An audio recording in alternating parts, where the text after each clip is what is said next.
Assalamualaikum semuanya. Kembali lagi bersama saya Spika Fitriana pada materi analisis kompleks. Nah, pada pertemuan kali ini kita akan membahas tentang fungsi, limit, dan kekontinuan fungsi kompleks. Nah, langsung saja kita pada materi pertama yaitu adalah fungsi kompleks. Fungsi kompleks didefinisikan yaitu identik dengan fungsi satu berubah Y sama dengan Fx.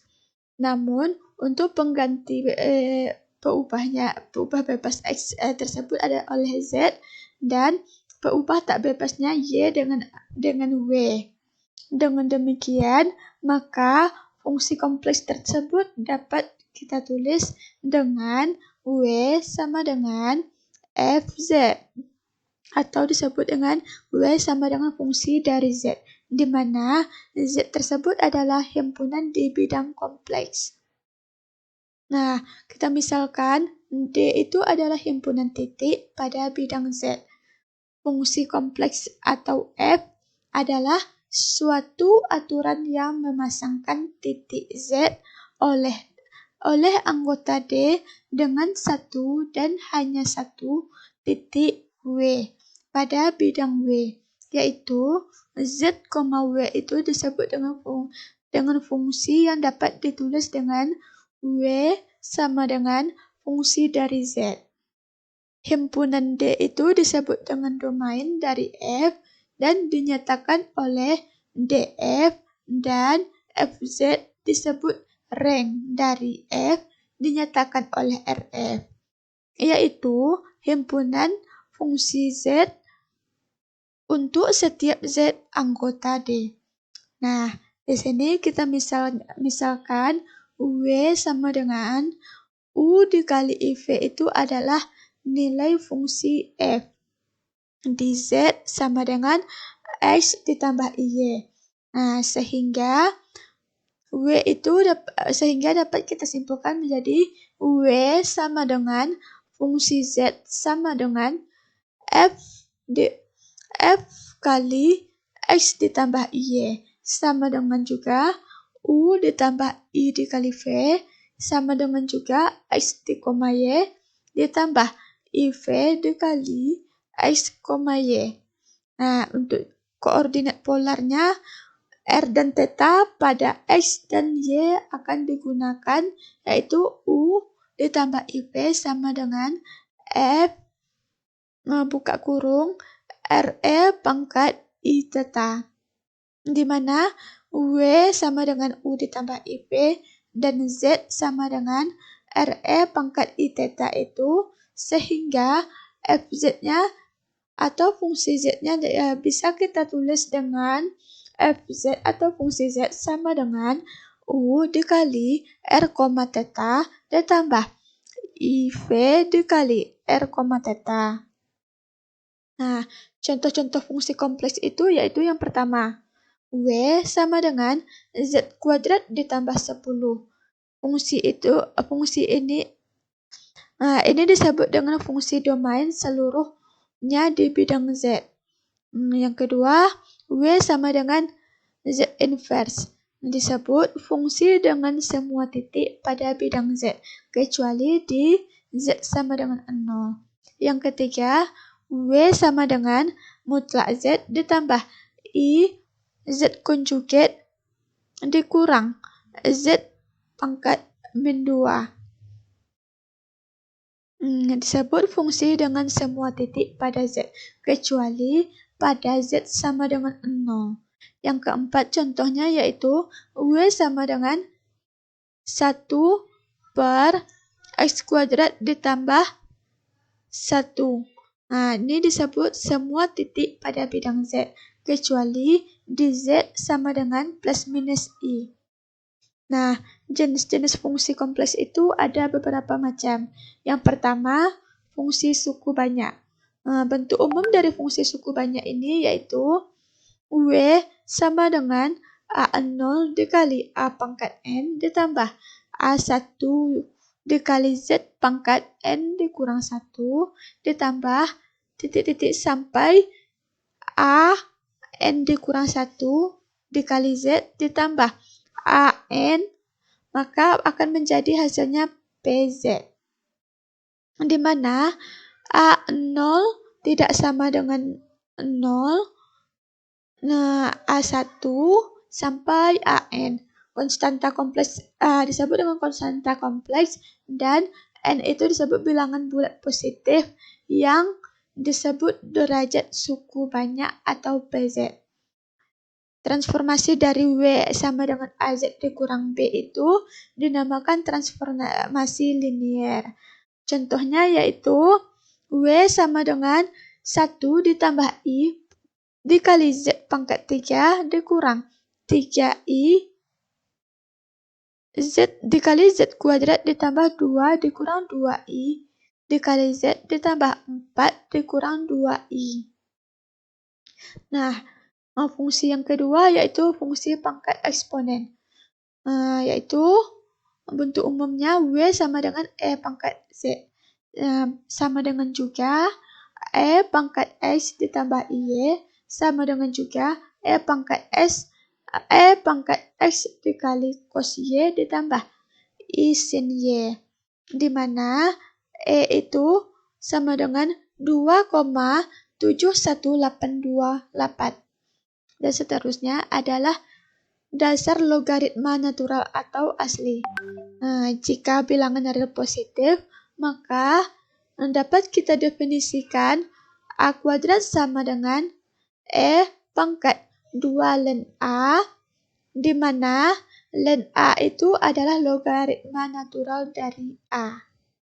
Fungsi yang ketiga yaitu fungsi trigonometri. Nah, fungsi trigonometri ini kita dapatkan dari rumus Euler yang diperoleh fungsi trigonometri yaitu cos Z sama dengan setengah dikali E pangkat IZ ditambah E pangkat min IZ. Nah, di sini bisa kita lihat gambarnya untuk cos, dan untuk sin-nya yaitu sin Z sama dengan 1/2I dikali E pangkat IZ dikurang E pangkat min IZ.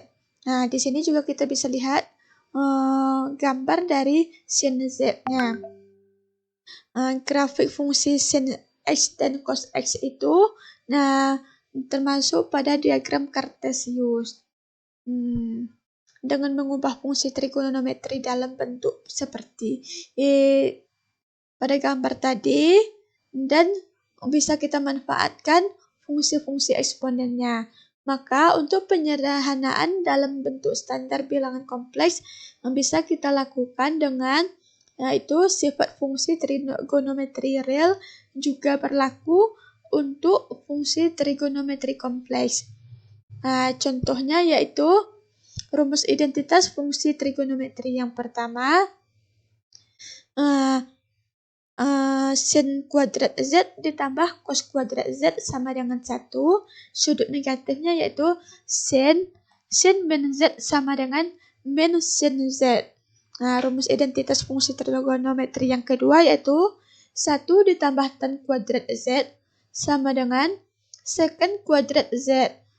Untuk sudut negatifnya yaitu cos min Z sama dengan cos Z. Rumus identitas fungsi trigonometri yang ketiga yaitu 1 ditambah kotangan kuadrat Z sama dengan cosecant kuadrat Z. Sudut negatifnya yaitu tan min Z sama dengan min tan Z. Yang keempat, fungsi inverse trigonometrinya jika Z sama dengan sin W, maka W sama dengan sin inverse Z. Atau bisa disebut juga dengan arcosinus sin Z. Dengan cara yang sama, kita bisa definisikan juga cos inverse Z, tan inverse Z, dan yang lainnya. Nah, dari rumus trigonometri tadi bisa kita peroleh menjadi yang pertama yaitu sin inverse Z sama dengan 1/I ln ln buka kurung IZ ditambah akar 1 dikurang Z kuadrat. Yang kedua, cos inverse Z sama dengan 1/I ln buka kurung IZ I dikali Z ditambah akar Z kuadrat dikurang 1. Yang ketiga, tan inverse Z sama dengan 1/2I ln dikali 1 ditambah IZ per 1 dikurang IZ. Nah, yang keempat yaitu cosecant inverse Z sama dengan 1/I ln buka kurung 1 ditambah akar Z kuadrat dikurang 1 per Z. Yang kelima, secant inverse Z sama dengan 1/I kali ln buka kurung I ditambah akar 1 dikurang Z kuadrat per Z. Nah, yang keenam atau yang terakhir yaitu kotangan inverse Z sama dengan 1/2I ln buka kurung Z ditambah I per Z dikurang I. Nah, untuk fungsi hiperboliknya yaitu fungsi bisa kita definisikan menjadi cos hiperbolik Z atau cos HZ sama dengan setengah dikali E pangkat Z ditambah E pangkat min Z. Dan untuk sinnya, sin hiperbolik Z atau sin HZ sama dengan setengah dikali E pangkat Z dikurang E pangkat min Z. Bisa kita lihat dari gambar di sini, yaitu untuk nilai X-nya dan untuk nilai Y-nya. Maka akan mendapatkan gambar seperti yang ada pada layar. Fungsi ini terdapat pada diagram Cartesius. Nah, pada fungsi hiperbolik ini akan berlaku sin hiperbolik min Z sama dengan min sin hiperbolik Z. Yang kedua, cos hiperbolik min Z sama dengan cos hiperbolik Z. Yang ketiga, tan hiperbolik min Z sama dengan min tan hiperbolik Z. Nah, hubungan antara fungsi trigonometri dan fungsi hiperbolik itu yaitu yang pertama, sin IZ sama dengan I sin hiperbolik Z. Untuk sin hiperbolik Z-nya sama dengan I sin Z. Kalau untuk cos IZ-nya sama dengan cos hiperbolik Z, dan untuk cos hiperbolik IZ-nya sama dengan cos Z. Dan untuk tan IZ-nya sama dengan I tan hiperbolik Z. Untuk tan hiperbolik IZ-nya sama dengan I tan Z atau untuk trigonometrinya. Contohnya yaitu yang pertama,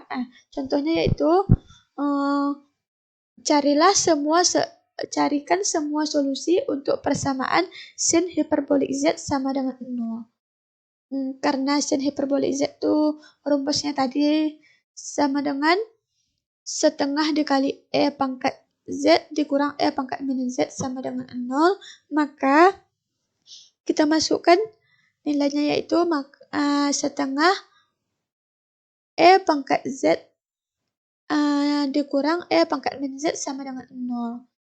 Nah, setengah dikali E pangkat Z dikurang E pangkat min Z sama dengan 0, maka E pangkat Z-nya dikurang E pangkat min Z-nya sama dengan 0. Maka setengah dikali E pangkat Z dikurang E pangkat min Z sama dengan 0. Maka hasil jadinya 2Z sama dengan 0. Jadi sama dengan Z sama dengan 0. Nah, untuk fungsi inverse hiperbolik itu kita misalkan Z sama dengan sin hiperbolik W. Maka W-nya sama dengan sin hiperbolik inverse Z. Nah, disebut juga dengan fungsi inverse. Sin hiperbolik dari Z itu dengan cara yang sama kita bisa memaksudkan atau kita definisikan dengan cos inverse Z dan inverse Z dari rumus trigonometri, maka kita peroleh Yang pertama yaitu sin hiperbolik inverse Z sama dengan ln buka kurung Z ditambah akar Z kuadrat ditambah 1.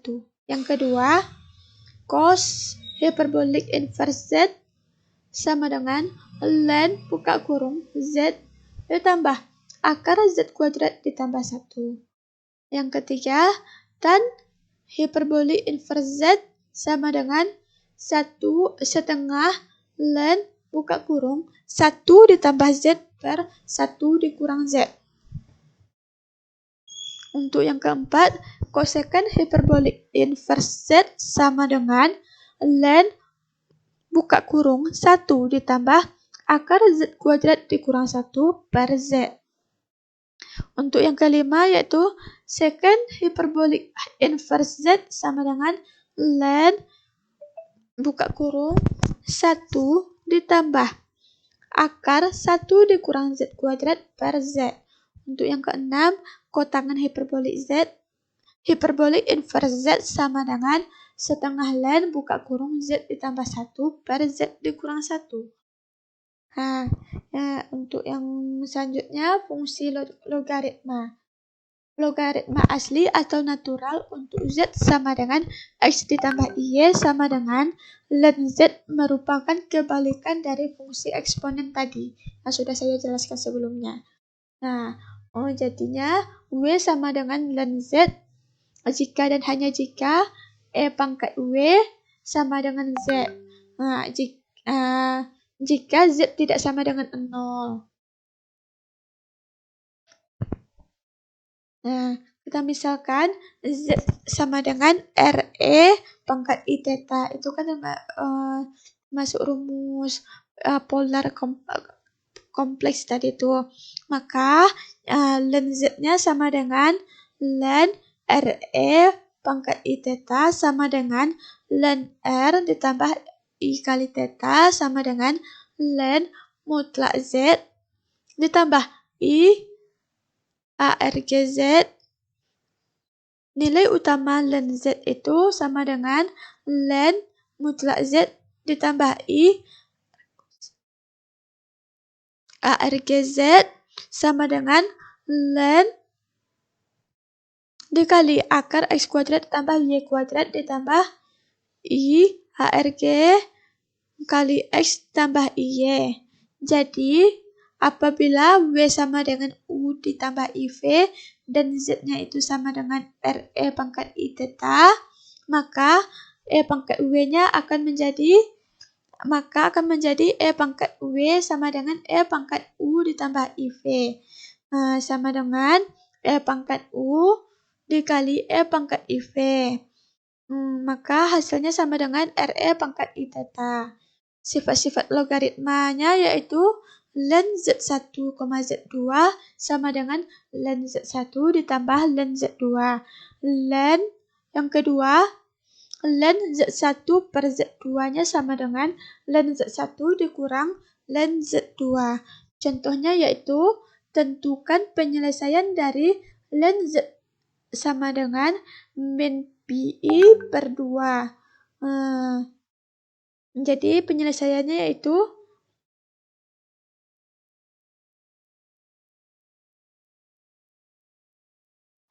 ln Z sama dengan ln R ditambah I theta sama dengan min PI per 2. Ln R-nya sama dengan 0, R-nya sama dengan 1, dan theta-nya itu sama dengan min Pi per 2. Maka akan kita dapatkan yaitu Z sama dengan RE pangkat I theta sama dengan E pangkat min PI per 2 sama dengan sama dengan min I. Nah, kita masuk materi yang kedua yaitu limit fungsi kompleksnya. Limit yang pertama yaitu limit fungsi secara intuisi. Apabila titik Z itu bergerak mendekati titik Z0 pada daerah dan nilai FZ-nya itu bergerak mendekati suatu nilai tertentu yang W0, maka bisa kita katakan limit FZ-nya yaitu Z menuju Z0. seperti pada di bawah ini, yaitu limit Z menuju Z0 Fz sama dengan W0. Yang kedua yaitu limit fungsi secara formal. Kita misalkan W sama dengan Fz terdefinisi pada daerah D, limit Fz atau fungsi dari Z adalah W0. Untuk Z menuju Z0 atau mendekati Z0 ditulis menjadi limit Z mendekati Z0 Fz sama dengan W0 jika setiap epsilon besar dari 0 sedemikian hingga mutlak Fz dikurang W0 kecil dari epsilon apabila 0 kecil dari Z dikurang Z0 kecil dari delta.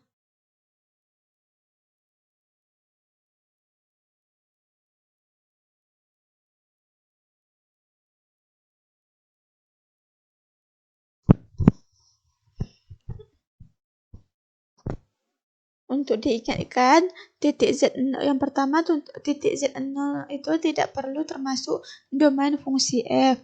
Yang kedua, peubah Z itu menuju Z0 melalui sembarang lengkungan K. Artinya, Z menuju Z0 itu dari segala arah.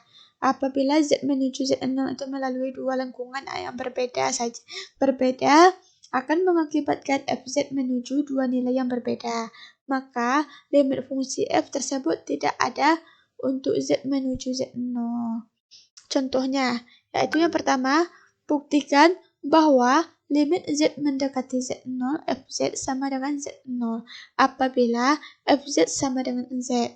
Nah, kita buktikan ditunjuk dengan cara itu kita ditunjukkan untuk setiap epsilon besar dari 0 terdapat delta besar dari 0 dikali min Z0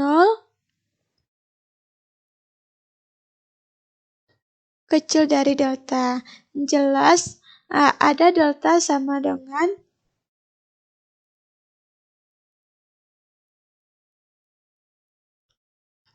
apabila mutlak Z dikurang Z0 kecil dari delta, maka mutlak Fz dikurang Z0 kecil dari epsilon. Berarti limit Z mendekati Z0 Fz itu sama dengan Z0. Yang kedua, buktikan bahwa limit Z mendekati Z0 yaitu Z kuadrat sama dengan Z0 kuadrat. Pembuktiannya yaitu untuk setiap epsilon besar dari himpunan kosong akan dicari delta sehingga mutlak Z kuadrat dikurang Z0 kuadrat kecil dari epsilon apabila mutlak Z dikurang Z0 kecil dari delta.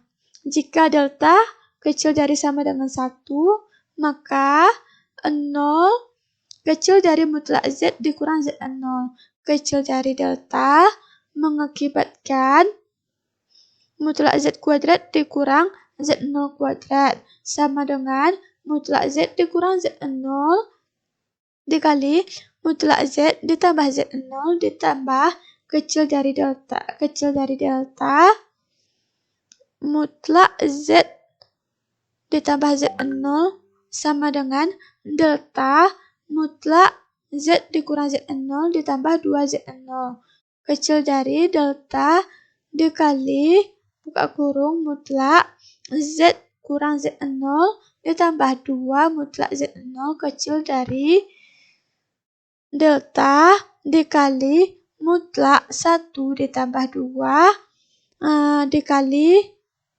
mutlak Z0. Apabila diambil delta minimum antara 1 dan epsilon per 1 ditambah 2 mutlak Z0, maka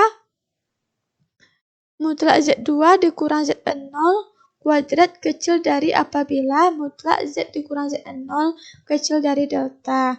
Berarti akan menjadi limit Z mendekati Z0, Z kuadrat sama dengan Z0 kuadrat. Jika fungsi f mempunyai limit untuk Z menuju Z0, maka nilai limitnya akan tunggal. Nah, pada materi yang ketiga itu yaitu kekontinuan fungsi. Nah, misalkan fungsi fz itu terdefinisi di D pada bidang Z dan titik Z0 itu terletak pada interior D, fungsi fz dikatakan kontinu di Z0 apabila limit Z mendekati Z0 fz sama dengan fz0.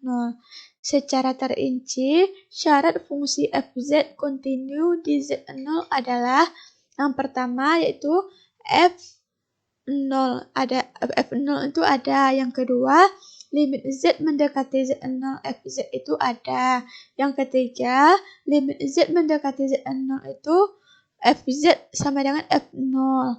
Nah, fungsi dari Fz dikatakan kontinu itu apabila suatu daerah R apabila Fz-nya itu kontinu di setiap titik pada daerah R tersebut. Nah, syarat ini akan mengandung maksud bahwa fungsi itu hanya mungkin kontinu pada satu titik dalam daerah definisinya. Fungsi fz itu disebut diskontinu di titik z sama dengan z0 apabila salah satu atau lebih persyaratan kontinu itu tidak dipenuhi.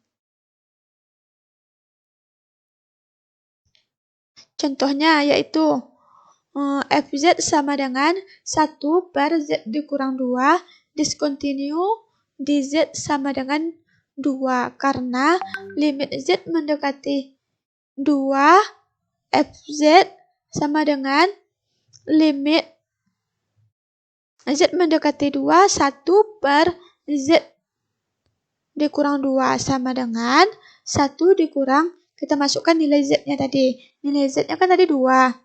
Jadi 1 dikurang 2 1 per 2 dikurang 2. Jadinya 1 per 0.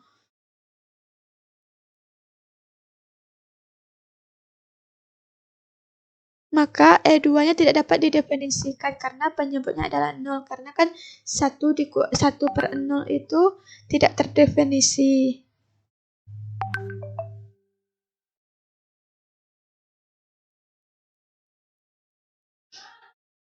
Atau tak terhingga. Nah, terus limit dari Z mendekati 2, 1 per Z kurang 2 itu tidak ada. Tidak sama dengan, maksudnya itu tidak sama dengan atau tidak ada di dalam syarat-syarat tadi. Maka fungsi kontinu untuk semua nilai Z kecuali untuk Z sama dengan 2 tidak kontinu atau dapat dihapuskan secara implisit dari definisi kontinu, yaitu menunjukkan jika fz kontinu di Z0 maka fz-nya terdefinisi pada lingkungan N dari Z0.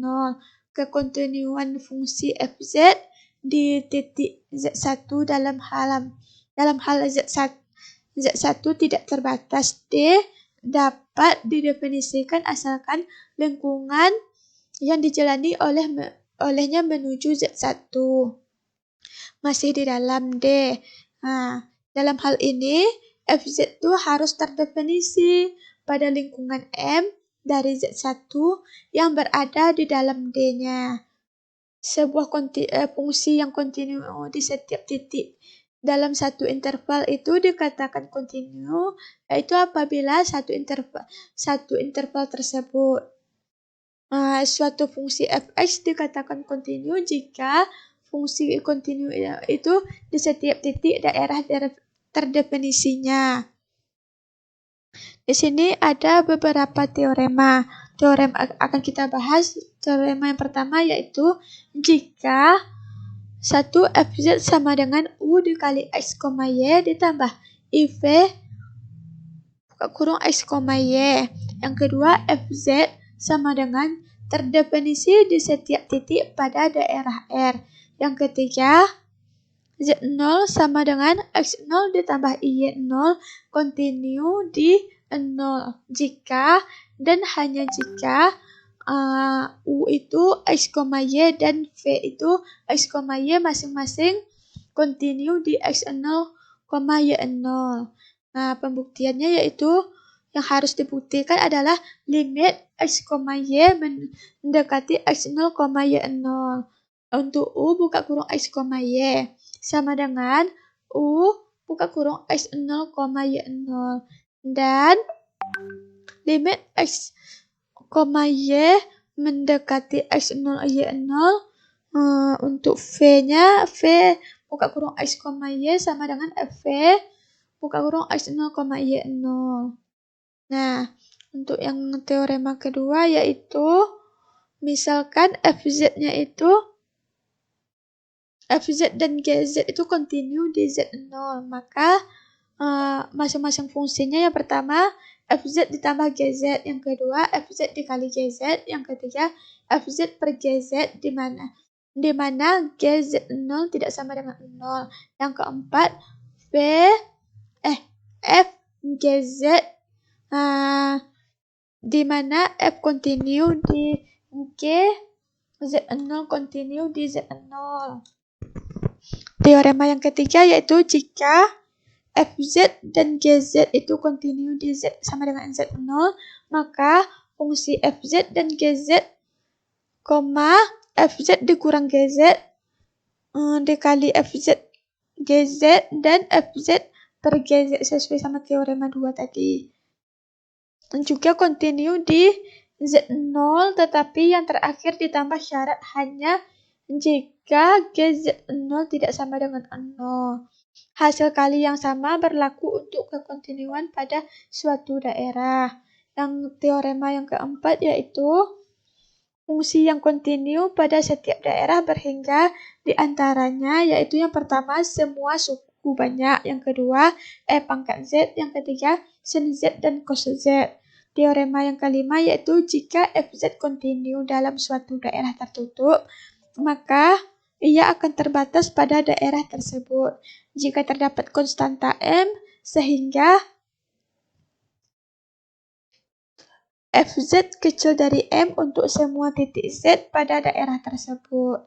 Teorema yang keenam yaitu jika FZ kontinu dalam suatu daerah, maka bagian real dan hayal dari FZ itu kontinu dalam daerah tersebut.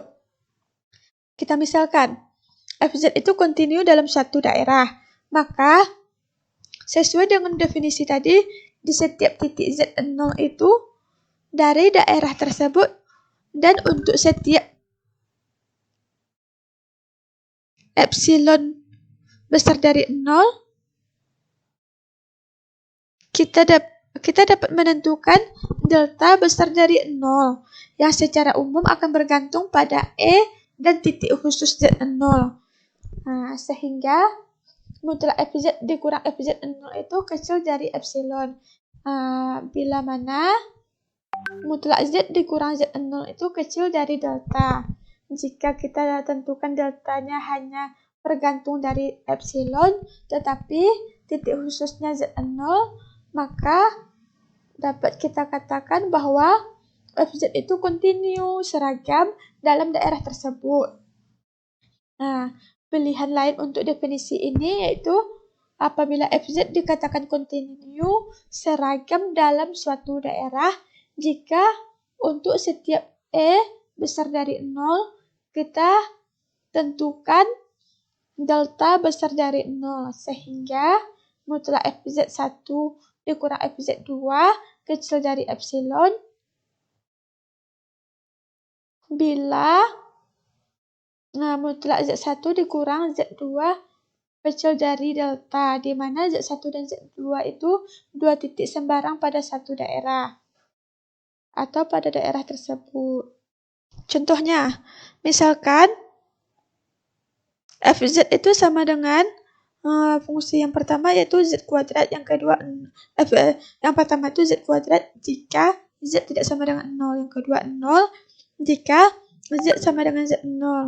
Hingga limit Z mendekati Z0 Fz sama dengan limit Z mendekati Z0 Z kuadrat. Kita masukkan fungsi yang pertama yaitu Z kuadrat sama dengan Z0 kuadrat. Tetapi pada Fz0 sama dengan 0, maka limit Z mendekati Z0 itu Fz tidak sama dengan Fz0. Berarti Fz itu tidak kontinu di Z sama dengan Z0 untuk Z0 tidak sama dengan 0. Baiklah, hanya itu yang dapat saya sampaikan. Jika ada kesalahan saya mohon maaf. Wabillahi taufiq wal hidayah. Wassalamualaikum warahmatullahi wabarakatuh.